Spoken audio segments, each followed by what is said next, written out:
Hey people, listen, happy Tuesday, happy Tuesday, happy Tuesday. Welcome into the building, people. Come on in the building. Make sure as you come in, you hit the like button. Listen, the title tonight is Combs for the Win. Combs for the win.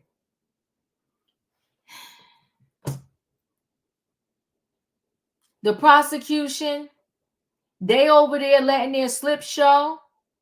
They messing up. They running scared. They're nervous.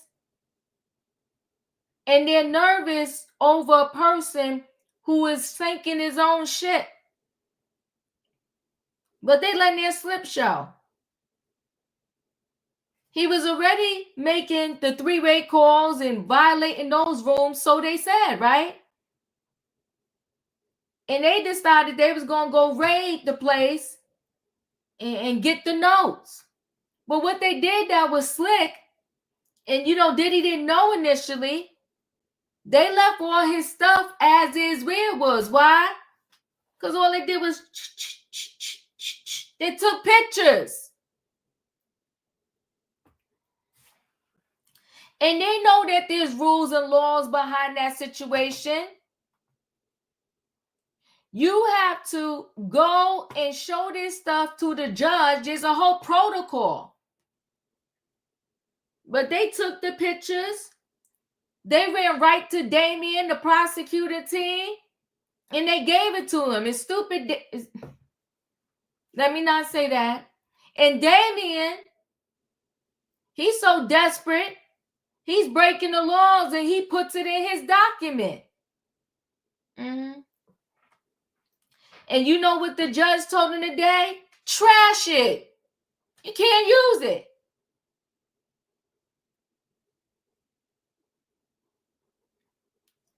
Guess what? Now, Leo said it last night on the panel here, and I was like, But guess what? He walked in there today with no shackles on.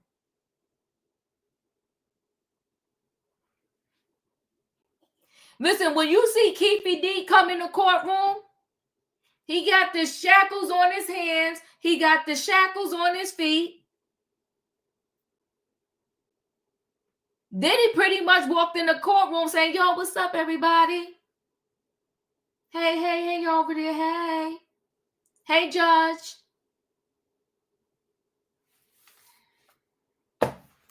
Somebody need to go over there and wake Damien up and let him know this is not a slam dunk. You got work to do. You gonna let Diddy outsmart you? Wake up. This ain't a joke. It's serious. Everybody that the prosecutors is dependent on, they a hot mess. Kalani is supposed to be a witness. She a hot mess. Courtney Burgess said he got 8 tapes. He got Kim Porter diary. He got this. He got that. He all over the YouTube backtracking, putting the train in reverse. And now the kids was able to stop him from selling his book. They said, if you got our mother's so-called diary, it belongs to us. Because we are her surviving kids. The Combs family got to win today. They got to win. Yes, they did. And guess what? Guess what the judge also said? What I told y'all, and y'all threw tomatoes at me. I said, how does Mike Jeffries, who is accused of the same type of crimes in the same Southern District of New York, get to go home with an ankle bracelet on and only $10 million he gave up? Guess what the judge told Damien them they got to explain on Friday? He said, y'all need to explain to me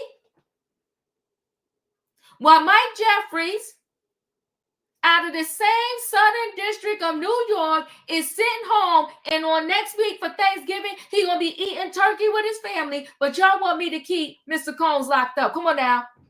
Did I tell you that here?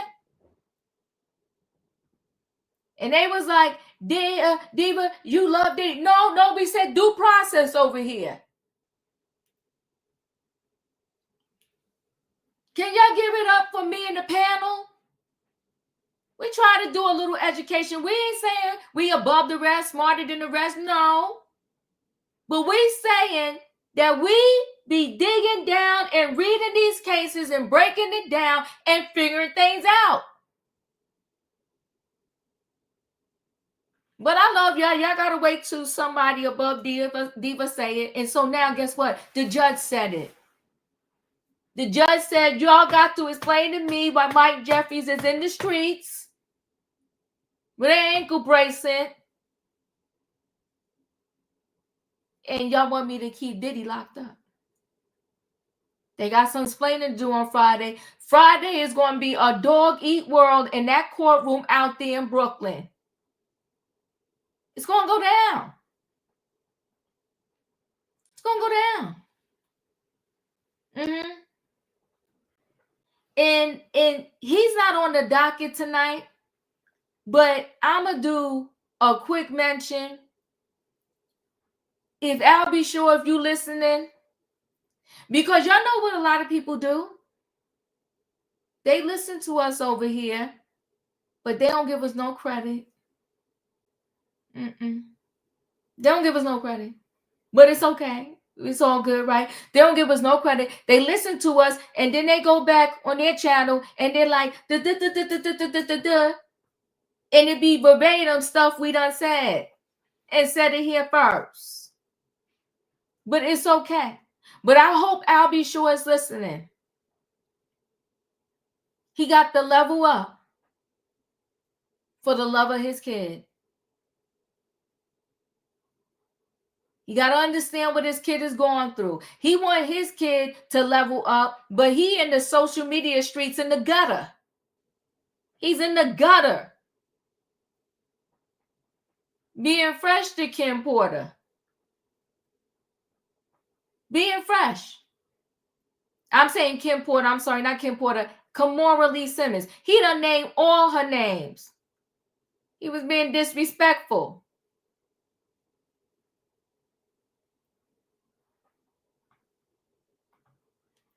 Yeah, Diddy. But I told y'all before that Diddy was in the dormitory part. I ain't even want to pull up the video where I told you that. I told y'all way before today. Way before it came out. That they said Diddy was in the dormitory part of that jail.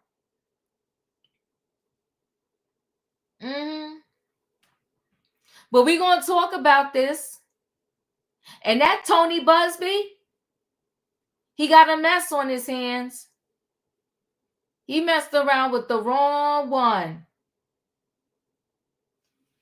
You better come correct if you're going to come for the zzz. Y'all know who I'm talking about. So this Adrea, what's her name? Adrea English. She another one. In these streets with all these stories. People need to chill with the mic in front of them and they running their mouth, and then later on, all the things they ran their mouth about got them caught up in this case. Got them down there in Brooklyn answering questions that they don't have the answers to. Why? Because they lied, or because they wanted to be some social media fame. People got to get their life together. They probably, you know what? Friday is going to be interesting. He might be out on bail. He an arrogant something too. He might be out on bail. At first, when I heard about this seeds and all the things that they found, or whatever the case may be, they can't even use half of it now on Friday. The judge said on Friday, don't even come in my face with that information that you got from the seizure. He said, don't do it. This judge ain't no joke. Somebody call Damien and tell him to wake up. He got work to do. And they need to bring him, his family, they need to bring him the turkey, the sweet potato pie, the mac and cheese, the collard greens. They need to bring it to his office. He should be doing 13, 14, 15 hours days until May 2025 and beyond. He got work to do. And I know I told y'all this too, and I got beat down. They was like, Diva, and when the feds come for you, it's a 99.9%. They got you. It's a done deal. See, that's what Damien is living off of. He living off of the legacy of, we never lose. Damien, wake up. I hope your people are watching. I hope you got a half a person over here in the Diva chat, because I'm going to need you to wake up, Damien. This ain't no joke. And I also told y'all, but nobody wanted to believe me, that all of them tapes they seized from the Los Angeles in the Miami home, if there was somebody who appeared so a substance out, they would have told us already. They're struggling. The struggle is real over there. I guess it's going to be a boxing match. It's going to be a boxing match on Friday, and better than that, Mike Tyson and Jake Paul. Listen, I don't ran my mouth enough. Y'all know what I need in the chat, right? I need a what? I need a choo-choo. All aboard, everybody. It is Tuesday night, trending topics, and we got stuff to talk about. Combs for the win. They won in that courtroom today because that judge was not playing, okay? And we're going to talk about the Combs boys together, thick as thieves, and they're not playing. I give those boys this. They do not want their mother legacy to turn to mud. They do not. So they're blocking, they're stopping this book. I also told y'all this, for the love of the kids, because you cannot bring Kim Porter back. I also said that if Diddy had any hands in the unaliving of Kim Porter, I said, let the universe, God, whatever y'all believe in, let them take care of it. But I said the kids don't need to know for their own mental health and well-being. I know y'all don't agree, and over here, you know we give everybody the right. You don't have to agree with the diva, but that is me. The kids don't need to know. And the kids want to squash that thing and let their mother rest in peace. Let me bring the people in the building. Hey, Wayne. Hey, Diva. Hey, Felicia. Hey, Katrina. Hey, Diva. Hey, choo. I'm almost scared because every time we get somebody new in the building, stuff get array and go crazy. But listen, y'all, if you want to come through, you ever thought about chatting with us? Tonight's the night. Hit the link if you want to come through. But either way, we're going to break this thing down and we're going to talk about this. I'm going to go ahead and start with this Diddy situation, okay? It was court today, just to back everybody up for 1.2 seconds. It was a raid at the MDC detention center. The prosecutors swore up and down that raid was planned way before Diddy even arrived. But it just so happened Diddy was there. They raided his room along with others, his room, his dorm, his cell, whatever you want to call it. They said there was a manila envelope there that said legal. They claimed 10 toes down. They did not touch that. They touched other stuff. They took the picture. Beverly Jones. Hold on, y'all. Beverly Jones, disappointed in me. This man is not getting bail. You're so happy for this monster. It's disturbing. What's disturbing is that you come through the chat and you don't even know me. Why would I be happy for a monster? What I'm happy about is when due process happens. So you got to go back and watch all of Diva's videos on this before you just come through and say, I'm happy that a monster is coming out and it's disturbing. No, disturbing is when you just make a judgment about me and you don't know what you're talking about. No, I'm happy for due process, because what happens is when the rights of one person is violated, it trickles down to all of us. You got the monster Mike Jeffries on the street with an ankle bracing on. And all I'm saying is he is accused of similar things like Diddy. And all I'm talking about is what happened in the court today. What are you talking about disappointed? I'm happy to see a monster is disturbing. No, disturbing is that you are not even paying attention to the words that are coming out my mouth, my track record, my consistency in all the videos that I have done on this situation in the past. That's ridiculous.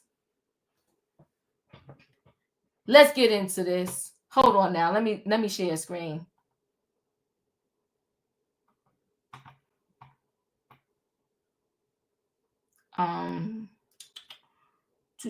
What I want to play first. Okay. So let's go. This was outside the courtroom today. Let's play this.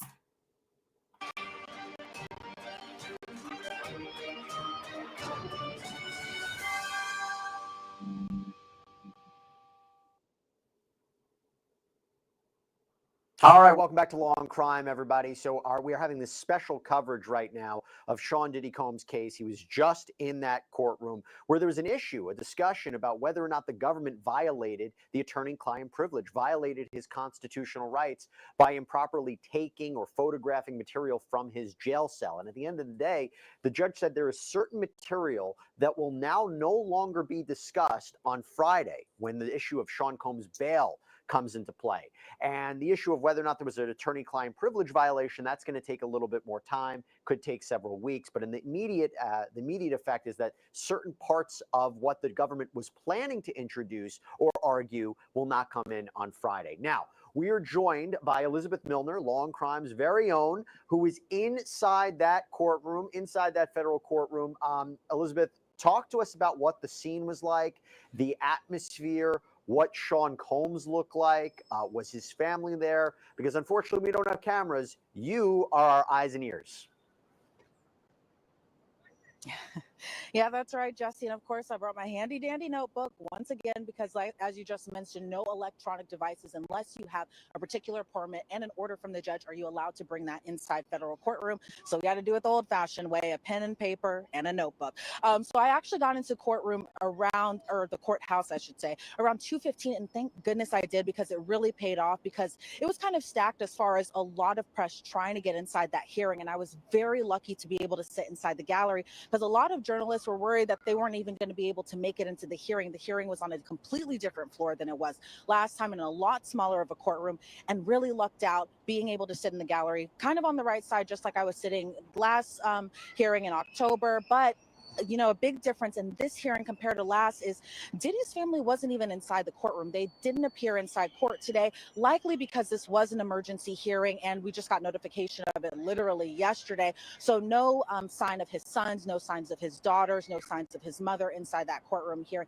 But one thing that, and I guess I should say, it doesn't really surprise me as much anymore, but it is Diddy's demeanor. I was expecting, because his family wasn't here, for him to be a little more somber, a little more defeated in a way, but that is not Diddy. Literally, his motto, besides being a bad boy for life, is can't stop, won't stop. And you cannot stop that confidence that he has when he appears inside the courtroom. I was very surprised to see that he had come inside. He had kind of smiled at the gallery. I felt in a way he even made eye contact with me, which was very kind of bizarre in a way. But at the same time, he was just appearing as that confident Sean Diddy Combs that we have seen plenty of times in the images, of course, in the stories that we have covered prior. And again, he was an enamored figure once ago, but you know, you would think that being about to be on trial for sex trafficking charges, that he would feel defeated. Being in a detention center for the last 2 months, he would feel defeated, but that was not the case. He appeared very jovial. He was very very focused, in the sense of when the defense was making their arguments to the judge, Combs was sitting at the defense table, nodding his head along. He was taking notes. He was passing notes to his defense attorneys. But then at the same time, you could also tell, going back to when he had first come inside that courtroom, was that I think he recognizes that a lot of people are watching him. There's never going to be a moment out of our mouths that we say Sean Combs looked defeated, because again, all eyes are on him. So he's going to make sure everyone is aware that he is in upper or higher spirits, I should say, as he's kind of battling this very heavy court case. But again, when he was inside that courtroom, he was very laser focused. He was, when the judge was asking about the notes and the whole debacle that was going on about that, Combs appeared very adamant that these were legal notes that were taken. They did violate attorney-client privilege. But again, you know, what else are we expecting from a man other than Sean Diddy Combs? There's one thing that's so interesting about that description. Two things. One, you know, the first time we heard Sean Combs recently was on that happy birthday call from his family, and he actually sounded on the other line jovial. So I'm not surprised you saying that he kind of has this upbeat mentality. I am very curious about the judge's demeanor. So we were reading kind of the transcript about what the judge was saying, but in your best guess, the way the judge was responding to the prosecution, did he seem annoyed at the prosecution? Did he seem to be more aligned with the defense? Because based on the transcript, it seemed he was not only open to the defense's accusations, the defense's claims, but he seemed to side with them a little bit. What was his demeanor like? Yeah, for sure. And you picked that up 1000%, even from outside the courthouse. It felt that way too. It felt like the judge was very no nonsense. The judge had a lot of follow-up questions for the government and their arguments about what kind of occurred, how it occurred, all of that sort. And so it did appear that the defense was going to get a win in this case. Obviously, we're going to have to wait and see how Friday all plays out. But I gather that the judge was very much no nonsense when it comes to kind of siding with the defense on whether or not that Fourth Amendment and that attorney-client privilege was violated. And I thought for a second there, the government didn't sound as kind of put together as they should have been, because in this case, when you're dealing with somebody like Sean Diddy Combs, you have to cross your T's, dot all your I's, and make sure your ducks are in a row. So I was actually kind of surprised at the government's arguments of everything that kind of occurred, where it was either that, you know, they didn't feel the defense needed to hear or see these types of items. They didn't feel that they needed to be in their possession. And so the judge kind of called them out on it. And I was very surprised that, you know, thinking that the defense would get a win in this argument, but we're going to continue, to wait and see how this all plays out, especially on Friday. Yeah, it's interesting because maybe the prosecution wasn't prepared, because this was kind of an emergency hearing requested by the defense. They were probably making sense of what had happened themselves with the filter team and investigator one from the Bureau of Prisons who obtained this material from Sean Combs' jail cell. But look, interesting development. We're going to cover more on Friday. Elizabeth Milner, thank you so much for coming on. Really appreciate it. Thanks, Jesse.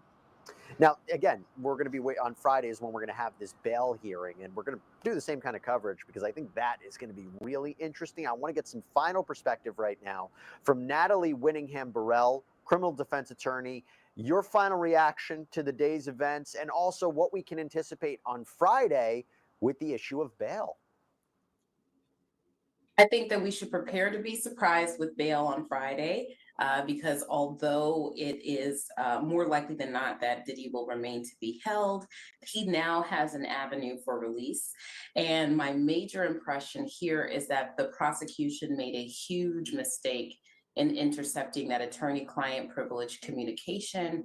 They could have had that clean team do the raid and then hand over all the items to the court so the court can make a determination of what's attorney-client privilege.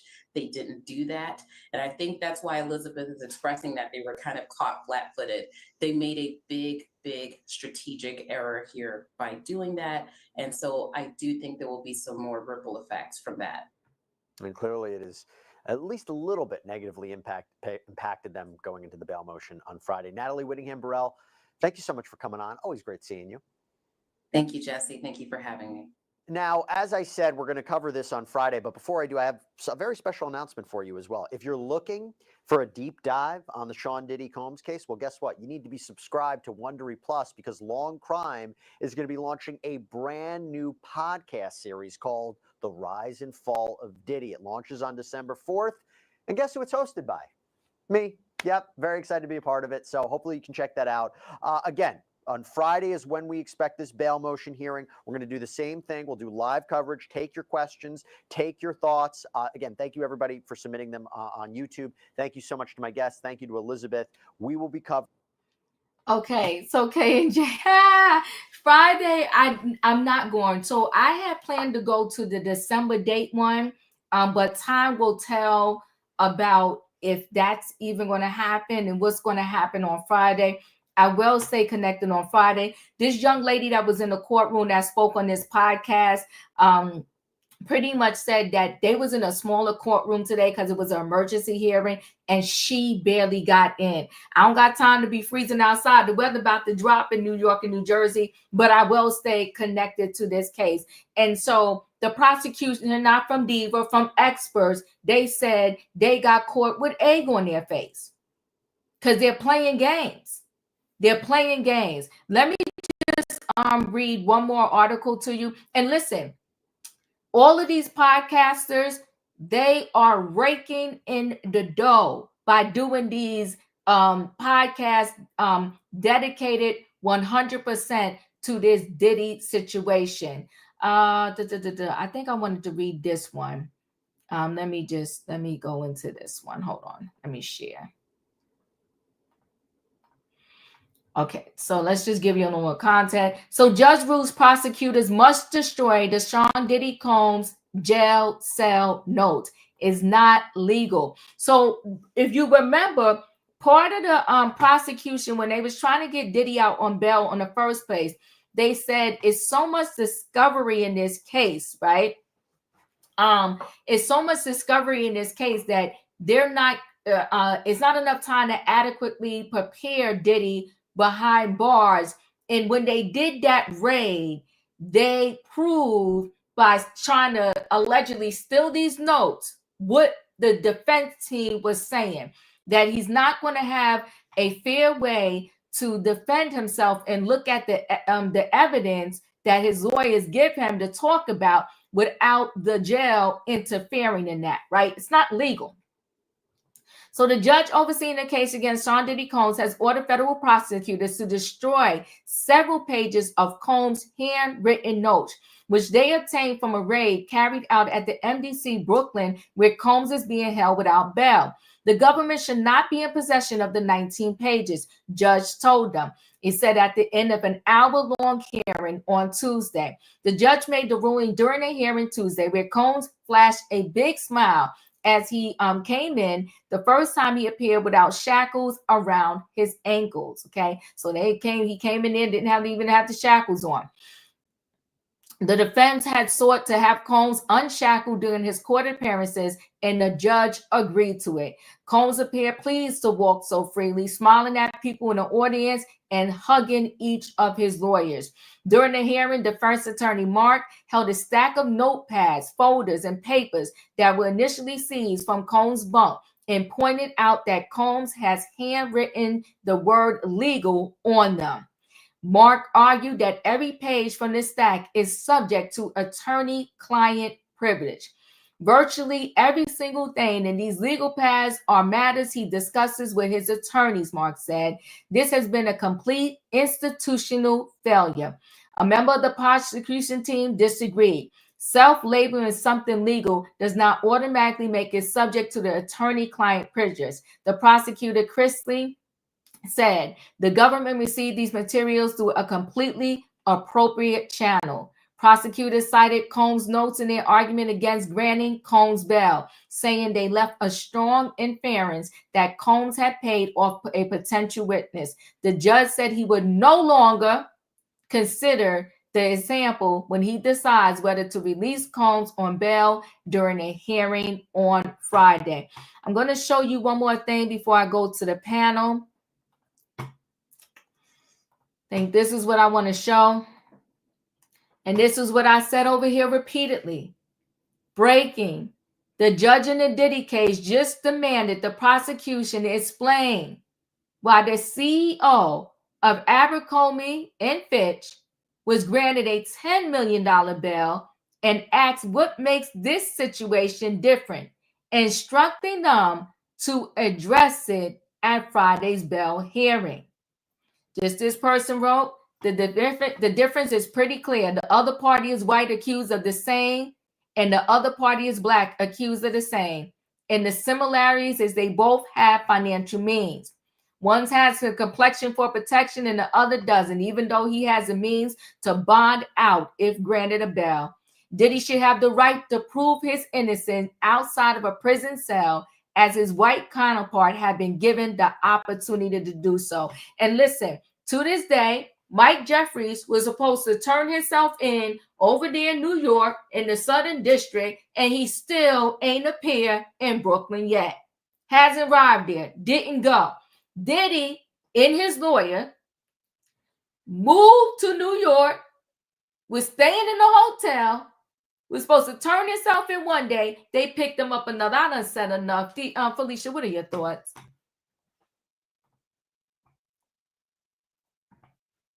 Felicia, are you there? Yeah, I'm here. Hey, good evening, everyone. Good evening. This is all such a great lesson, I think, for the group of us, for the majority of us, how this court system actually works or doesn't work. Mm-hmm.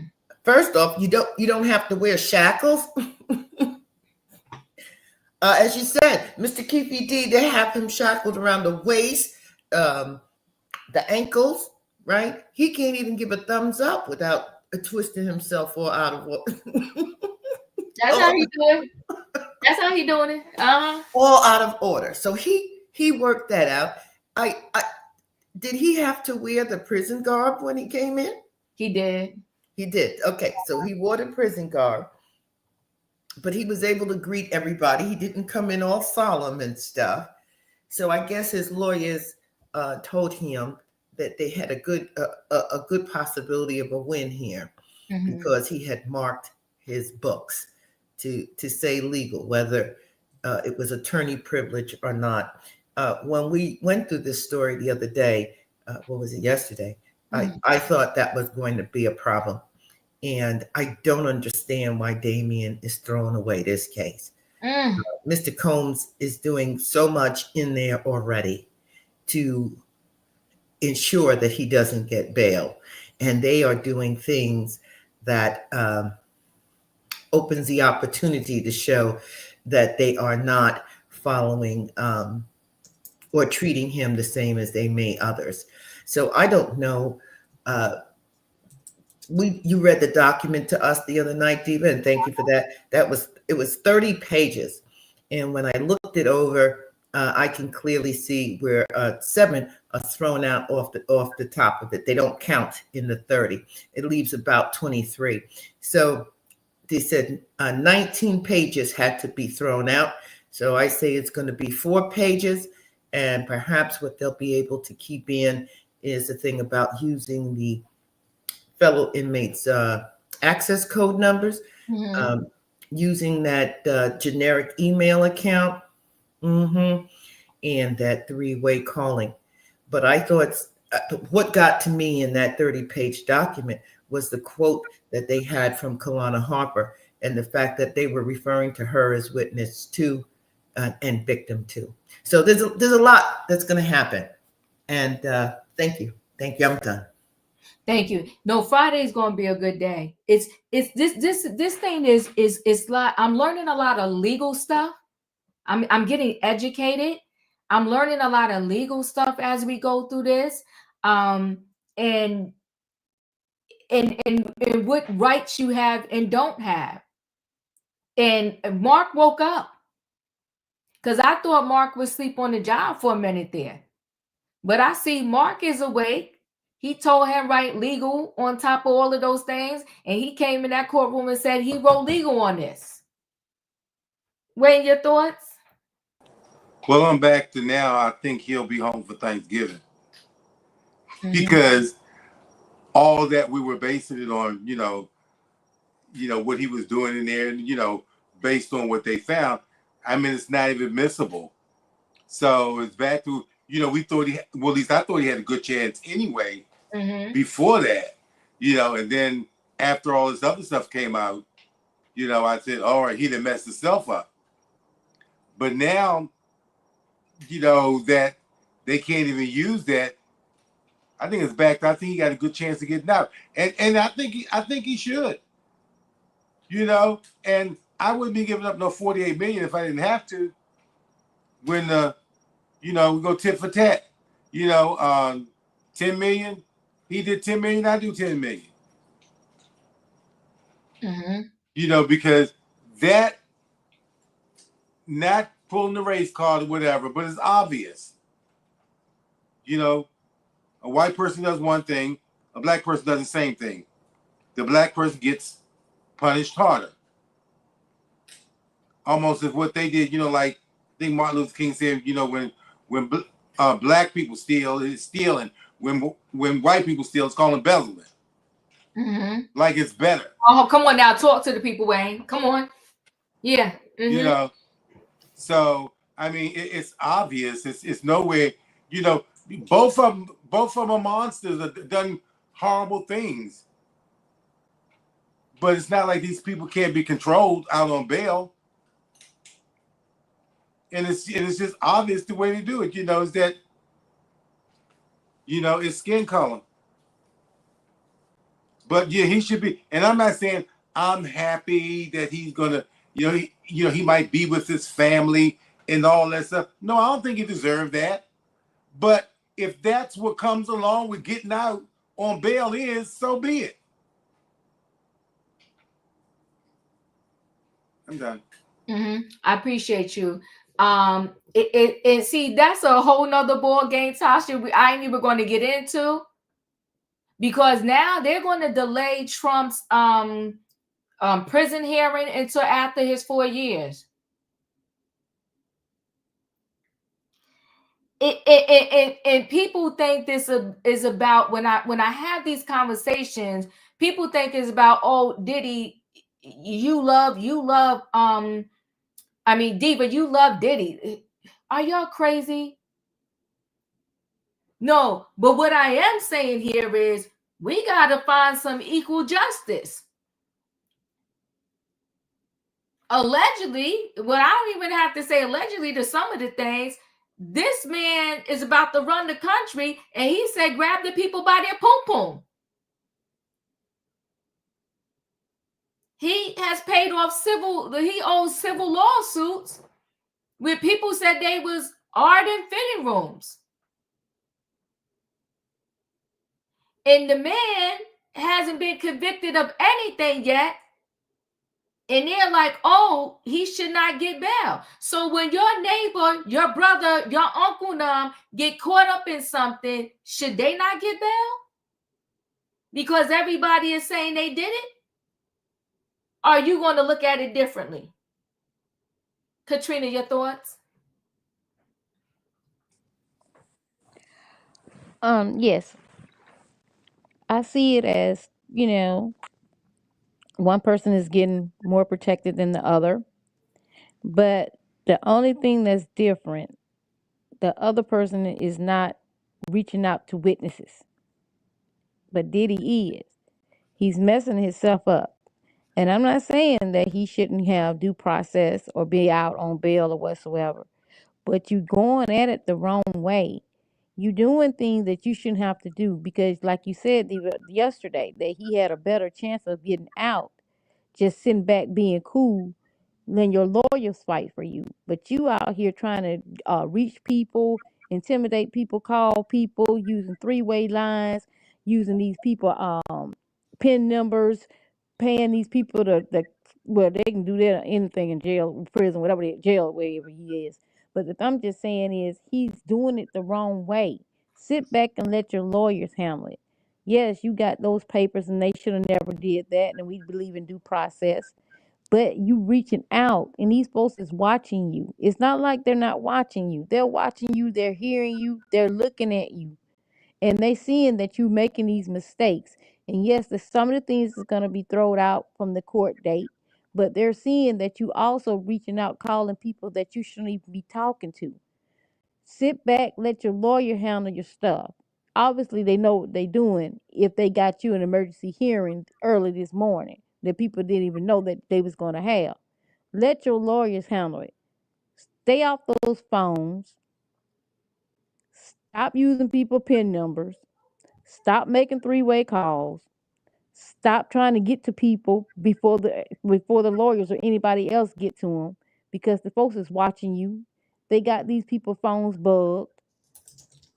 Just sit down and wait and let your lawyer handle the things. Stop trying to do it on your own because you messing yourself up. And yes, he deserves due process, but you messing up your own case by doing the things that you're doing.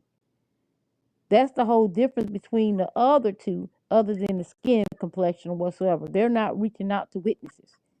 They got him reaching out to people, trying to get them to change their mind or trying to intimidate them. Stop that mess. Just let your lawyer handle your stuff and you'll be better off because they seem to know what they're doing if they had a case for you early in the morning when the folks raided your little dormitory, whatever they did. So just let them handle it and leave the other stuff alone. But that's all I got. Yeah, you know what though? Listen, Diddy can't stop it, he won't stop. And see, that's where the prosecution is messing up too. Set him free. Because you know what? He's going to violate the terms of his bail. Set him free. If the man is doing it behind bars, imagine what he going to do when he come out. I told you the other day, if he got to use baby love phone, he'll do that. Let him out. He's sinking his own ship. But they so busy wanting to punish him and wanting to, they so busy wanting to punish him, they willing to break the law themselves. I'll make that make sense.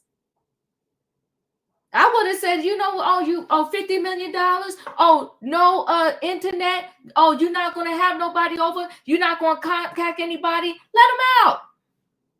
If I was the prosecution from day one when he asked for bail, let him out. Because he's going to violate the terms of his bail, just like that. Because he's violating stuff while he's in the jail.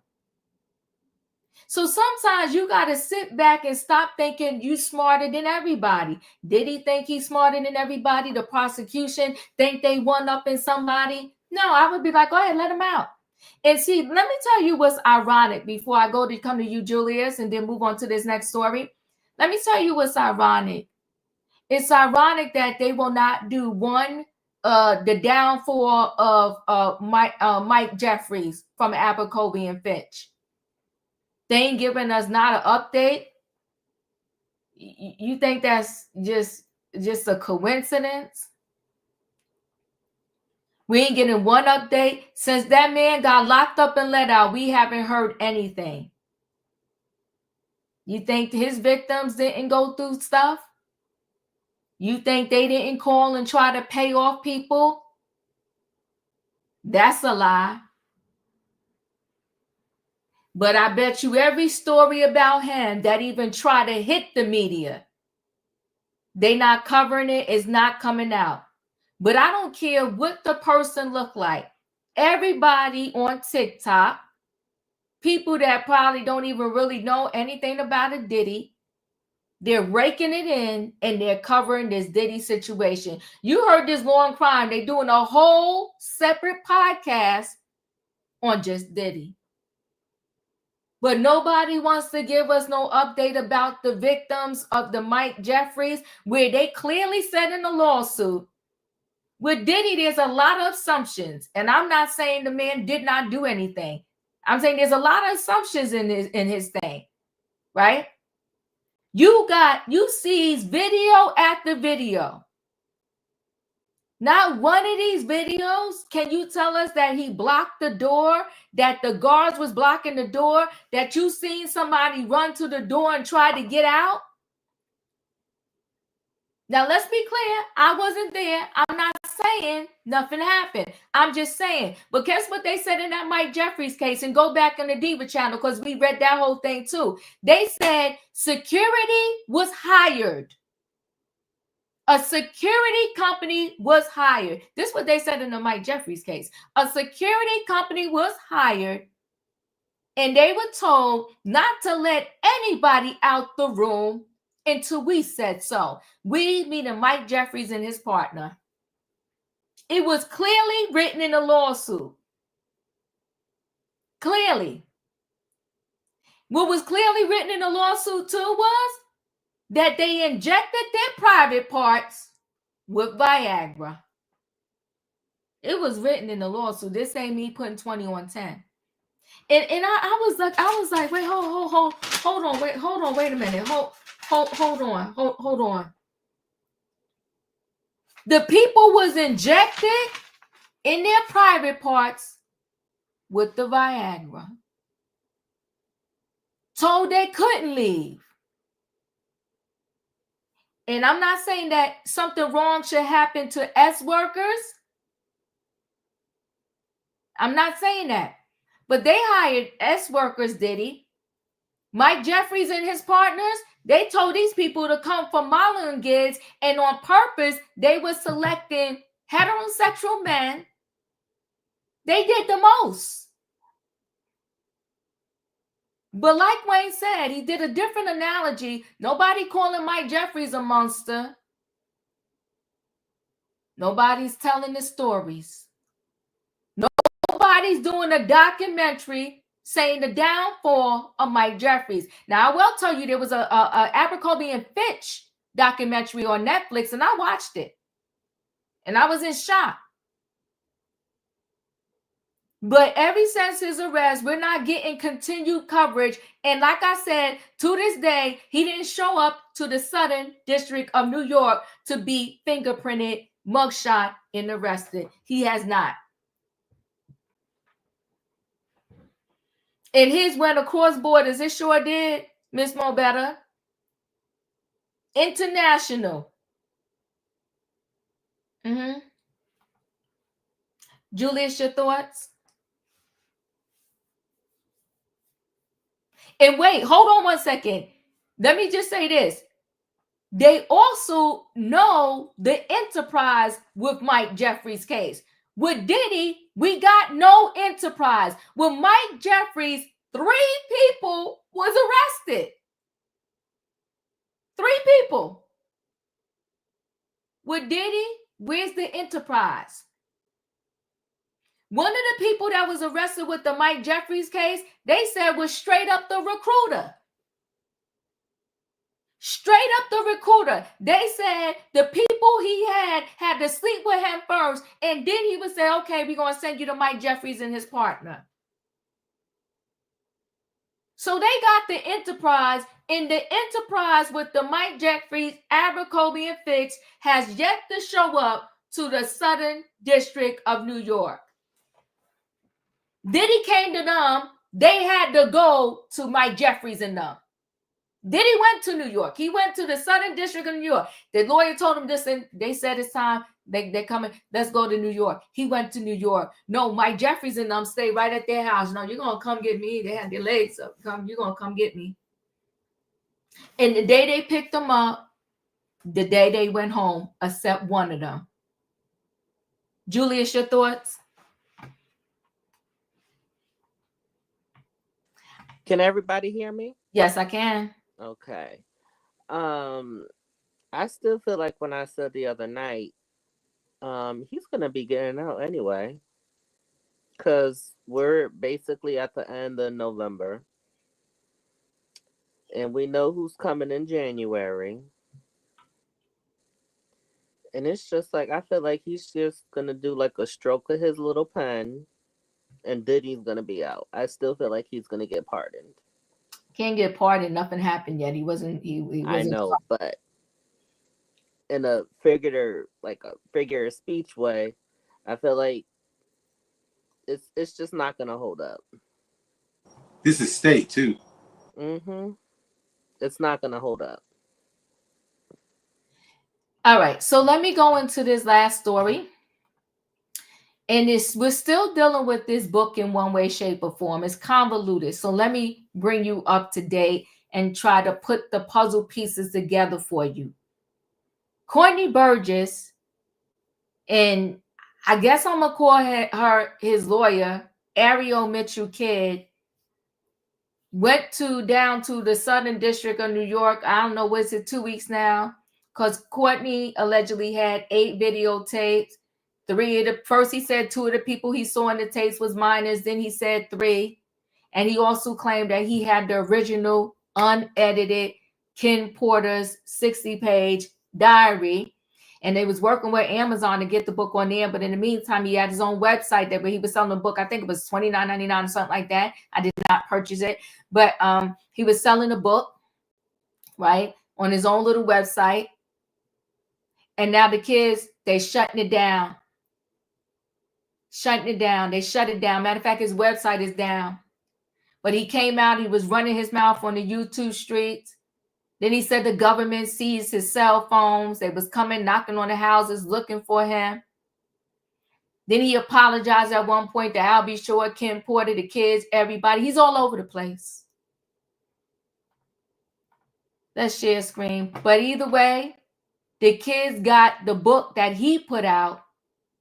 They shutting it down. And they said, if you do have something that belonged to our mother, then you need to give it to us because we are the rightful owners. So Diddy's sons issue a cease and desist over the Ken Porter book.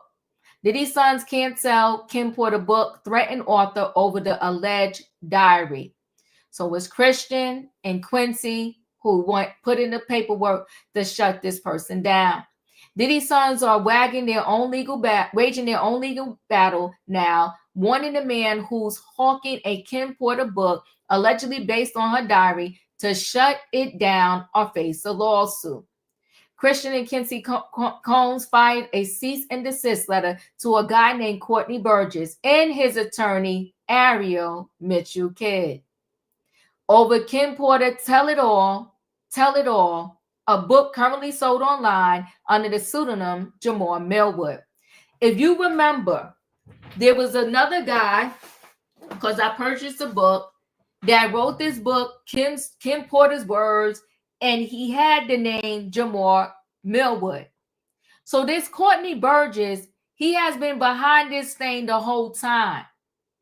So allegedly, Courtney Burgess gave Chris Todd the notes. Chris Todd edited in his own way, and then he put the book on Amazon, and they shut that Amazon book down. But then Courtney Burgess came out. You see, he got official over there in the corner, and he put his own book out, Ken Porter Tell It All, and he used the same name. I hope you're following this here. In the letter obtained by TMZ, the Combs brothers say they became the rightful heirs and owners of Ken's intellectual property rights following her death in November 2018. And therefore, her purported diary entries belongs to them. That's Courtney Burgess. As they point out, Burgess himself did a bunch of interviews to promote the book, claiming it was an original, unedited copy of her diary/memoir. He alleged he got a flash drive from people who were close to Ken and printed it out without any edits to produce the book. Quincy and Christian are shooting down that narrative, saying the whole flash drive tale is patently false and misleads the public. But in the letter they add, if it were true, the flash drive would belong to them as Ken's heirs. We'll listen really quickly. Now, TMC, we spoke to Burgess and Mitchell a few weeks ago in New York City, and they told us they met with the federal prosecutors. We're told the Fed seized his phone, which contained a copy of the flash drive data used for the book. Now, I'm going to just play this. I just want to skip over the commercial they're always playing. Okay, here we go. 2 of them who are now waging their own legal battle, not to do with his case, not directly anyway. This is about the book about Kim Porter and her son, the 2 sons that she had with Diddy, Quincy and Christian, have now gone after the author of that book because the book, it's called Kim Porter Tell It All. And the pseudonym author is Jamal Millwood. It's actually a guy named Courtney Burgess. And what we found out this morning is that that Quincy and Christian have fired off a cease and desist letter to Courtney and his attorney, Ariel Mitchell Kidd, saying, you got to stop telling people that you have our mother's actual diary, because we don't, they don't believe that he really does have her diary. And they say that if you do, that belongs to us. That is our property as her rightful heirs. That's really, and this is really interesting because they're not publishing he's not publishing the diary. He's writing from the diary. But actually, he has said the book is her diary entries unedited. That's what he said in multiple interviews. I got it. Yeah. So assuming that's true, they have a copyright problem, and the kids claim that they own the copyright as the heirs to it. Just using her name in the title is not against the law. They could do that. They could certainly write an unauthorized biography about Kim Porter. There's nothing the kids could do with that. So the only real issue here is he actually quoting from the documentary in writing the book?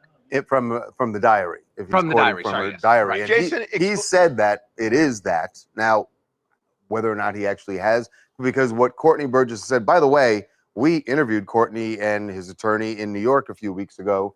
They told us that they had just met with the federal prosecutors and actually turned over a copy of the diary and other materials that he had to the feds. So I'm not even sure why the feds would be interested in this and how it pertains to Diddy's case, but they called him in anyway. Hi, it's Dami Rock here calling from Brooklyn about the Diddy boys saying cease and desist. Now, I mean, the main fear I have is, like, you know, for our own stories after we die, because it means that we lose control of our legacy and of our narrative. And in this case, like, Kim Porter's story has completely been tainted. So it's almost like, you know, the horse has left the stable right now. So I would say, wouldn't you say, Harvey, that, you know, by law, you know, this guy shouldn't really be able to publish this, but the whole point is that it's now being leaked. And my question would be that if there is any type of crime that possibly could have been committed, wouldn't it make sense that, you know, the Fed should have a look at the contents of her diary?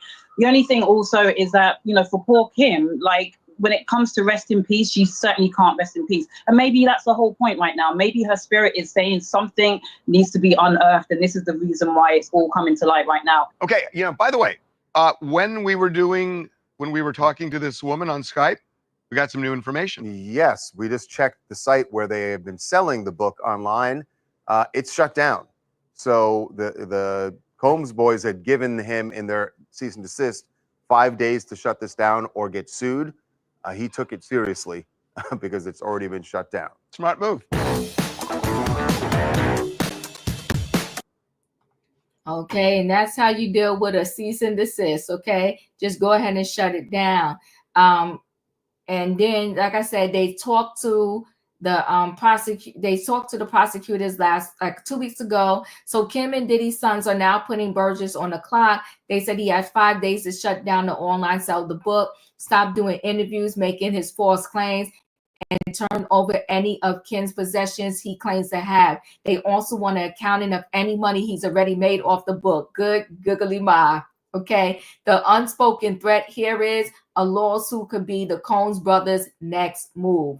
But since he took it down, maybe that saved him somewhat. But now they're coming at his neck. They want to know how much money he made. If you remember when we did the story about the other guy, Chris Todd, Amazon froze the funds from that, and he did not get the money from the sales of whatever books were on for Amazon. And I did get the Amazon one, and as you can see, although the Chris Todd put the Amazon one out, this still came under the name Jamal T. Millwood. So Courtney still has something to do with the book that was on Amazon. Courtney is playing some messy games in these streets, and he's messing around, and now he found out. Let's do a reminder real quick before I go around to the panel. of Courtney and the lawyer speaking a couple weeks ago.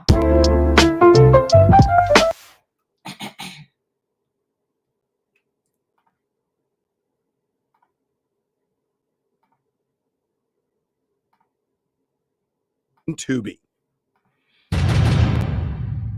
Have the feds been in contact with you? I did watch your YouTube interview. I saw as of 2 weeks ago they haven't been in contact with you. What about today? Yes. So they have been in contact with you. Is that why you're here today? Yes. Okay. Homeland Security. Oh, wow. So were you surprised, or was that the call that you were kind of waiting for? Surprise. Oh. Do you feel like the interview had had anything to do with it, or? Yes. Yeah. How do you know Sean Combs?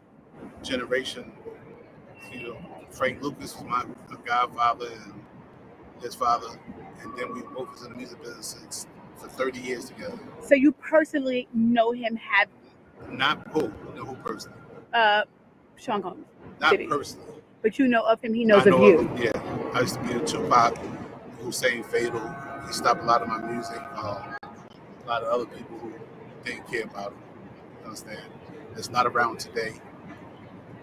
Right. So Stewart from Def Jam Records. Mm-hmm. You made a lot of allegations, right? Are you expected to eventually turn those things over, or? Well, that's what we're going to head over to do now. So we have a hearing now to determine what we're going to do in terms of what documents we'll have to turn over and what documents we do not. So why were you in court tonight? Just to give testimony to the grand jury. He was subpoenaed by the court. So as we all know, if you don't answer a subpoena, the marshals will come to your house as they came to his house, and they will bring you here. So that's why we're here today. I know you can't mention celebrities per se. You did mention some in the interview. So just to clarify, you can back that up with actual factual footage. We have, it's things that we have, but we got to go to the other courthouse. So I don't know if that's any more questions, but we got another hearing to go. Are you nervous, or do you feel cool? Nah, I ain't never nervous. The only thing that's fair to me is God. Mm-hmm. Well, the Combs brothers were there too, because you took that site down. Felicia, your thoughts? Courtney's so scared, it's embarrassing. You know, he was up here this week. He had to go in front of the grand jury again. And if I've got this right, he was the one that said that he had tapes in his possession that showed minors being abused. Yes, he did. So that's a whole different conversation than what you can say if you saw an adult or, you know, someone who may have appeared on the borderline of having been of adult age. But Courtney was clear that he said there was 2 or 3 minors, and Ariel said that she had seen a tape, but it wasn't of minors. It was of an adult with some still shots. It wasn't a piece of film. It was still shots and someone that was easily recognizable. So she says she's there representing Mr. Burgess.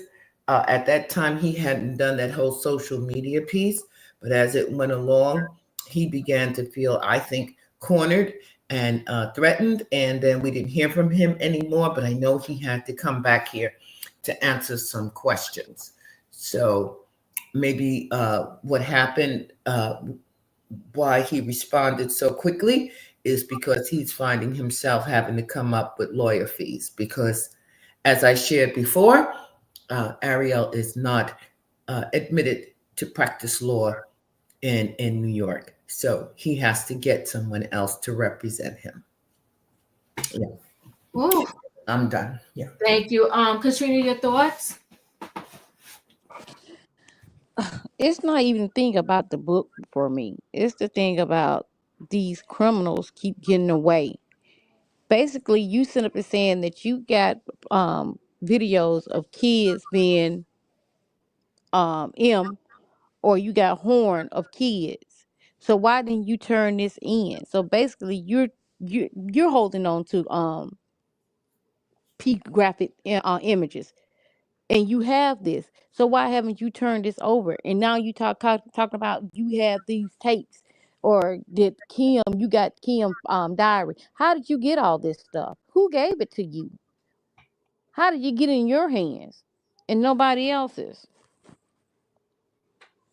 This is ridiculous and sad. I don't understand how these criminals keep getting away and why these criminals being put in high positions when they have done things against children, against women, against men, against all type of things, and they're still walking around here free. You got all this stuff in your hands, and you out here saying that you got these tapes, you got these this flash drive and all this type of stuff. How did you get it? How did it come into your hands? From where? I mean, like, I don't see nothing majestic about you that you would have all this type of information. Like, what type of person are you? What are you doing? This don't make no sense. I'm sick and tired of these criminals just walking away, getting away free, doing all this stuff to kids and women and men of too. I'm just sick and tired of it. I'm just tired of it. It's just making me sick. It's just ridiculous. And I'm glad the kids did stop this. Because if you had this man, first of all, you tried to push a white man out to do it. You couldn't make no money that way. So now you coming out with the book. It's ridiculous. It's pathetic. Let this lady just rest in peace. Whatever, who cares what's in her diary? Because we're not gonna get the full story anyway. We don't even know if it's her. Just let it go. I'm just let it go. That's all I got, Diva.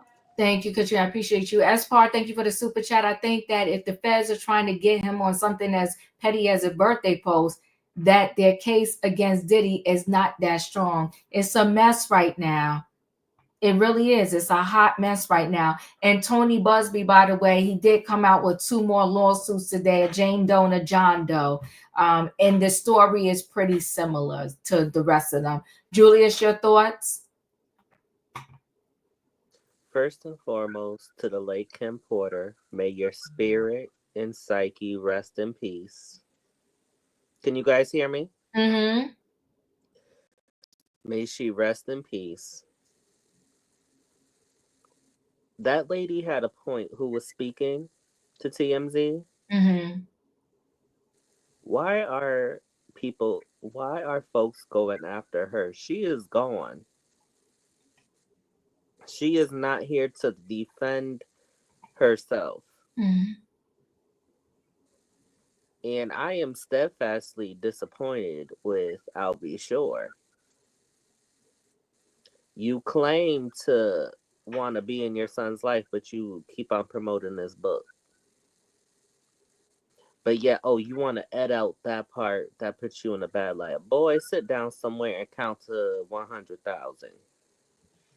He's not promoting the book though, just to let you know that, Julius. Okay, well. Yeah. Mm-hmm. Wayne, your thoughts? You know, Courtney Burgess might as well sign over his mortgage, sign his bankruptcy papers, and everything else he got that's worth something. Because he's just opened a Pandora box. Okay, if these boys, Diddy's kids, if they want to get a lawyer and pursue this, they can sue him. Okay? First of all, if the courts deem that if those are her, her words or papers, whatever, and they belong to the children, okay, then he can sue for that. He published that her words without their permission.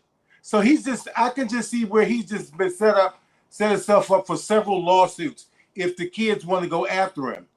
And does he have that kind of money for lawyer fees? Probably not. He probably didn't make that much money off the book. So at this moment, he ain't gonna have pot to piss in or window to throw it out of. He done just screwed himself over with this little stunt. It's gone way beyond he could afford or plan for it to go. He said he not scared, he only fear God. He gonna fear the man. They gonna let him know because he's trying to gain money off of somebody that's passed away who still have children living. Why would he even want her kids to even know something like that? I mean, what was the purpose? Money, all money. And he didn't just sunk his ship. I'm done. Ooh. Thanks, Wayne. Listen, y'all, I appreciate y'all for coming through. I appreciate the people that stand by me, okay? And remember over here, you do not have to agree with the diva. We respect each other's positions. But yes, if people want to claim that, oh, diva, I'm disappointed in you, you love Diddy, then I'm going to have to lose my natural mind. Got black out. And you will get booted because us mods will clap back on site. There you go. Boom. Because we're not doing that over here. We're having a conversation, level up. Listen, if you do a crime, you need to do the time. But you should get due process. You should get due process. All of us should. Just because my neighbor wants to say Diva did XYZ and then 10 other people want to join them, hold on, wait a minute. Let me get my time. Let me get my due process. But I thank you guys for being here. If you didn't hit the like button on the way in, hit the like button on the way out. Listen, good night and goodbye, everybody. Choo choo.